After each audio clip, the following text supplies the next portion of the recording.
Bonjour Viggo Mortensen. Bonjour. Green Book, sur la route du Sud, présenté au Festival du film de Marrakech. C'est un film incroyable qui nous ramène dans une Amérique ségrégationniste, raciste. On est dans les années 50 et vous incarnez un personnage immigré italien, un vigile qui va devoir être chauffeur d'un black, d'un noir, qui lui est un musicien fameux, mais qui est victime évidemment de ce racisme qui imprègne la société. Il va se passer quelque chose de très fort entre les deux personnages.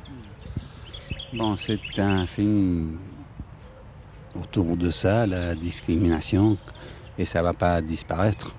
Ça n'a pas disparu, et c'est question pour chaque génération de travailler en ça, le visage, le vocabulaire du racisme, de la discrimination,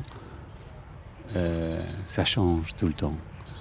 Il faut toujours travailler pour naître comme ça. On voit toujours en Europe, en France, aux États-Unis, c'est sûr que ça existe toujours.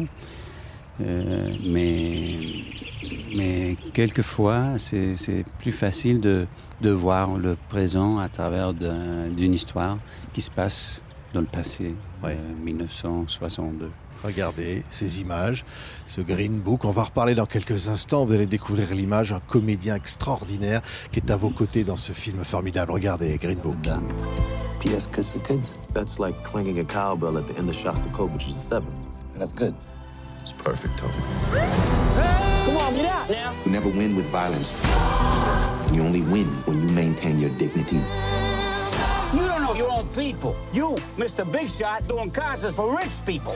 Mahershala Ali, qui interprète le personnage pianiste, virtuose connu dans le monde entier, qui doit affronter le racisme de cette Amérique-là. Et vous, le personnage de Tony qui est à côté de lui, qui va le défendre souvent. Et les deux vont finalement découvrir qu'il y a de l'humanité au fond de tout ça. Je crois que c'est une histoire qui parle de la nécessité d'évoluer, de ne pas faire attention aux premières impressions.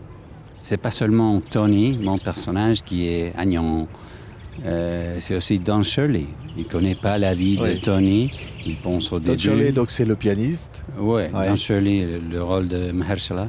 Il pense que Tony est un peu qu'il est un idiot. Il n'a pas d'éducation, de culture, tout ça, et c'est vrai. Mais Tony est à sa manière un gentleman aussi, un homme de parole. Et il ne supporte pas l'injustice au fond de lui. Non, il n'accepte pas l'injustice. Bon, il est un peu agnant au début, mais il montre pendant l'histoire qu'il est capable d'évoluer, de changer. Oui. Et Don Shirley se rend compte de ça. Lui aussi, il évolue. Oui, les deux. Lui aussi, parce que lui-même, il est élégant, on voit à l'image, il est extraordinaire, il a beaucoup d'argent, mais il est obligé d'aller dormir dans des endroits pouilleux, parce qu'effectivement, il y a ce fameux Green Book, qui est le titre du film, qui est un manuel à l'époque pour indiquer aux Noirs les établissements dans lesquels ils étaient acceptés. Oui, pour survivre, c'était absolument nécessaire pour des Noirs, pour des Afro-Américains,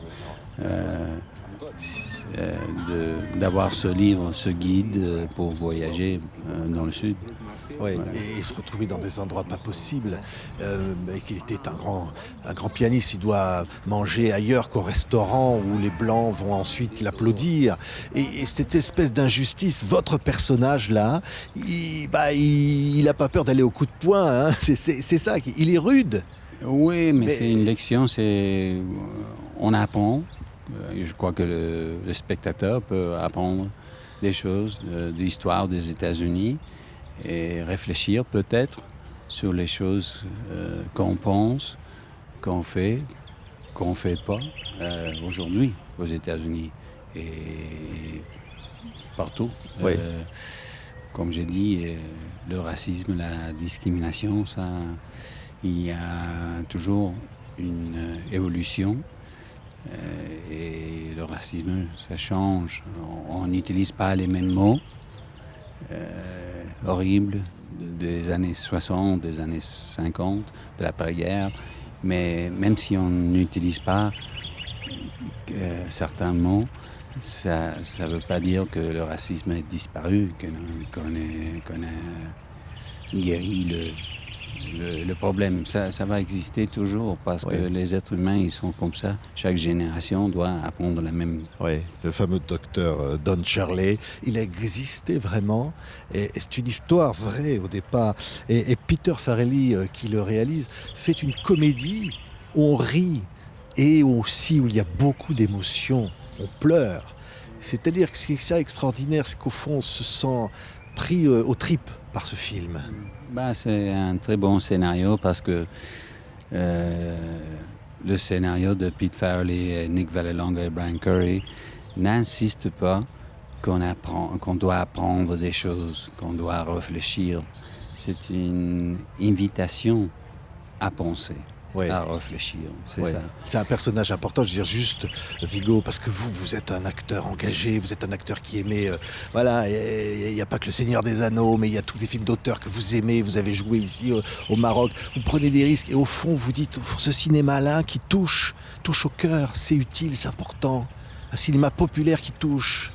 C'est un très, comme je dis, c'était un beau scénario, mais j'avais peur de faire ce personnage. J'ai dit Pete Farrelly, c'est un très beau scénario, mais un beau rôle, mais je crois pas que tu dois trouver un Italo-américain, parce que c'est pas moi, je suis danois, je suis du Nord, je suis pas de Calabria, mais à la fin, il m'a convaincu de faire le rôle. Je suis très content parce que c'était une très belle expérience. J'ai appris beaucoup de lui et surtout de Mahershala Ali, mon copain de voyage, grand comédien et un ami. Ouais, et ça se voit dans le film. Je veux dire que ceux qui verront ce film qui va sortir le début de l'année prochaine en France n'oublieront jamais le duo que vous faites tous les deux. Vraiment marquant dans l'histoire du cinéma. Je trouve que ça va vraiment toucher tout le monde. Ça s'appelle Green Book, sur les routes du Sud. Merci beaucoup, Viggo Mortensen. Merci Merci beaucoup.